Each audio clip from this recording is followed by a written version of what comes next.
5G YouTube चेनेलाव आरो फिन खेबसेबाव बरायफिनबाय। दिनैनि गोदान भिडिअ'आनो जाहैबाय प्रधान मंत्री मुद्रा योजना बे स्किमनि मोनसे आपडेट लानानै फैदों। जाय बिथांमोना बिजनेस स्टार्ट खालामनो सानदों, नोंथांमोना नैबे प्रधान मंत्री मुद्रा योजनानि जोहै नोंथाङा इजियावनो लन मोननो हायो। नोंथाङा बेफार फालांगि जुदि नोंथाङा खामानि मावनो सानदों, बिजनेस मावनो सानदों, जुदि नोंथाङा बेंकआव थांनानै जुदि लन मोनाखै, नोंथाङा बेखौ बेंकआव थाङाबालासिनो अनलाइन एप्लाइ खालामनानै नोंथाङा बे प्रधान मंत्री मुद्रा योजनानिफ्राय बेखौ नोंथाङा लनखौ एप्लाइ खालामनानै लानो हायो। नैबे प्रधान मंत्री मुद्रा योजनाखौ सेन्ट्रेल गभर्नमेन्टआ लन्च खालामदों, जाहाथे फिसा फिसा बिजनेस मावनो मानसिफोरा बेयाव इजियावनो लन मोननो हायो बे प्रधान मंत्री मुद्रा योजना स्किमनिफ्राय। दानिया नोंथाङा गिबियावनो जोङो नैबे भिडिअ नायगोन, नोंथाङा बे प्रधान मंत्री मुद्रा योजनानि थाखाय इलिजिबोल नंगौना नङा, नोंथाङा बेयाव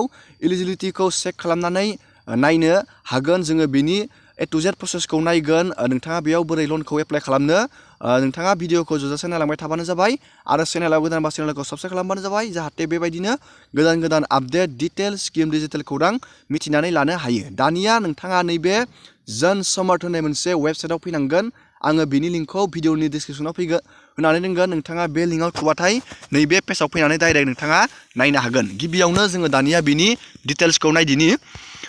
गिबियावनो बेयाव लनखौ मोनथाम केटेगरियाव होयो। शिशु केटेगरियाव बेयाव 50,000 होयो आरो किशोर केटेगरियाव 50,000निफ्राय बेयाव 5 लाखहालागै बेयाव लन होयो आरो तरुण केटेगरियाव बेयाव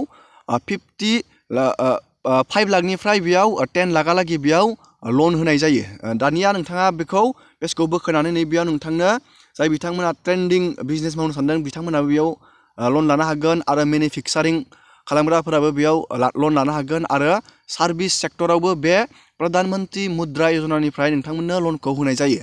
दानिया नोंथाङा बेयाव इलिजिबोल एप्लिकेन्टनि इलिजिबोला बेयाव नोंथाङा इन्डिभिजुवेल आरो प्रपार्टि कनसार्न प्रपार्टि बायनोबाबो नोंथाङा बेयाव लानो हागोन आरो पार्टनारशिप फार्म खालामबाबो लानो हागोन आरो प्राइभेट लिमिटेड कम्पानिफोराबो बेयाव लानो हागोन आरो पाब्लिक कम्पानि बेबायदि केटेगरियाव नोंथांमोना बेयाव लनखौ लानो हागोन। दानिया नोंथाङा बेयाव लनखौ मोनगोन ना मोना चेक खालामनो थाखाय नोंथाङा नैबेयाव नुनो मोनदों, नैबे चेक इलिजिबिलिटियाव थुनानै नायनांगोन। जोङो बेयाव चेक इलिजिबिलिटियाव थुनानै नायनोसै। नोंथाङा बेबायदि थुबानो जाबाय। दानिया नोंथांनो बेयाव सोंदों नोंथाङा माबे खामानिनि थाखाय नोंथांनो लनखौ नांगौ, बेयाव सोंदों। जों जायखिजाया बेयाव मोनसे बेयाव जोङो सिलेक्ट बानायबाय। नोंथाङा बेयाव बेबायदि सिलेक्ट बानायबानो जाबाय। दानिया जोङो नैबेयाव आदार बिजनेस लनखौ जोङो बेयाव सिलेक्ट बानायबाय। दानिया नोंथांनि बिजनेसा नैबेयाव सोंदों एक्टिभिटिखौ सोंदों। जोंनिया बेयाव जोङो निउखौ जोङो बेयाव क्लिक बानायगोन बेबायदि। दानिया सोंदों बेयाव नोंथाङा क्लास 8 पास नङा नङा बेयाव सोंदों। जोङो क्लास 8 पास नोंगो, जोङो बेयाव एसआव थुबाय। जुदि नोंथाङा क्लास 8 पास जायाखै नैबेयाव न'आव थुनांगोन। दानिया नैबेयाव सोंदों नोंथांनियाव इडिपि ट्रेनिं दं नामा सोंदों बेयाव। जुदि दंबा एस खालामबानो जाबाय आरो गैयाबा बेयाव न' खालामबानो जाबाय।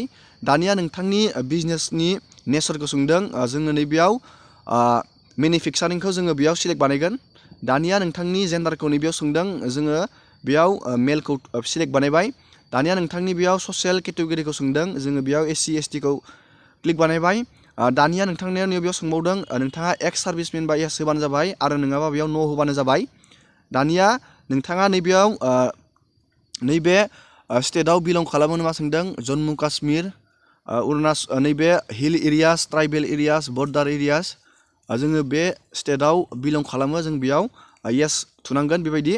दानिया नोंथाङा जुदि सोहोराव थायोबा नैबे आरबानाव थुनांगोन आरो गामियाव थायोबा नैबे रुरेलाव थुनांगोन। दानिया जों बेबायदि थुबाय।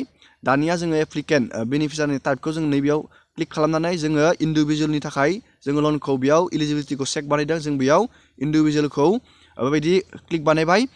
दानिया नोंथांनो बेसेबां लनखौ नांगोन नोंथाङा नैबेयाव लिरनांगोन। बेयाव जोङो बेयाव हमना ला जोङो बेयाव 50,000 जोङो बेयाव लनखौ जोंनो नांगो। जोङो बेबायदि बेयाव 50,000 जोङो लन क्लिक बानायबाय बेबायदि।